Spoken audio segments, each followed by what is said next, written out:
Hey guys, we're here seeing Star of the Seas for the very first time at the Turku Shipyard here in Turku, Finland. Let's go check it out.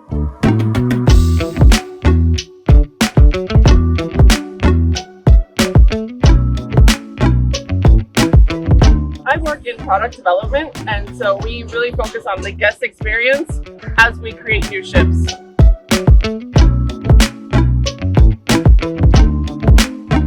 We start over here in what's called dry dock, and we build from the hull, and we build everything in blocks, working from the bottom up. A lot of it will get built off of the ship and then get lifted on. And when it's done, we get something like this.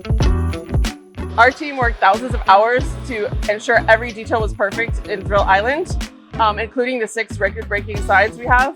Our raft side accommodates 4, so families can enjoy it together. Here at Thrill Island, you can ride your 6 water slides, and then you can come to base camp and enjoy a complimentary menu.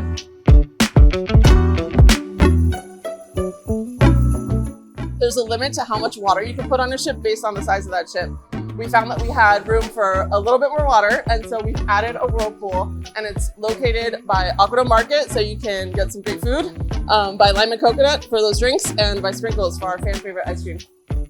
We're here at Aqueduct Market, a concept that was created to offer complimentary food at the forward of the ship, and we're introducing 3 new food concepts for Star. We have Mai Tai, which is Pan-Asian food, barbecue food, and La Cocinita with Latin food, like empanadas and Cuban sandwiches. The overlook is my favorite place to relax. The views are amazing. We've added a new visitor to the reef, so be sure to watch out for her. Here's a sneak peek at our brand new venue, Lincoln Park Supper Club.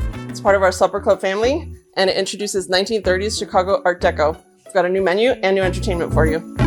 You can see we're missing something. Thousands of plants and trees will be installed in cuddies, where this will then become Central Park. One of the best things about this Royal Promenade is all of the natural light, but sometimes that means the light in the Pearl was not as bright as we wanted. So we've made the Pearl even pearlier by brightening the lights and increasing the sound.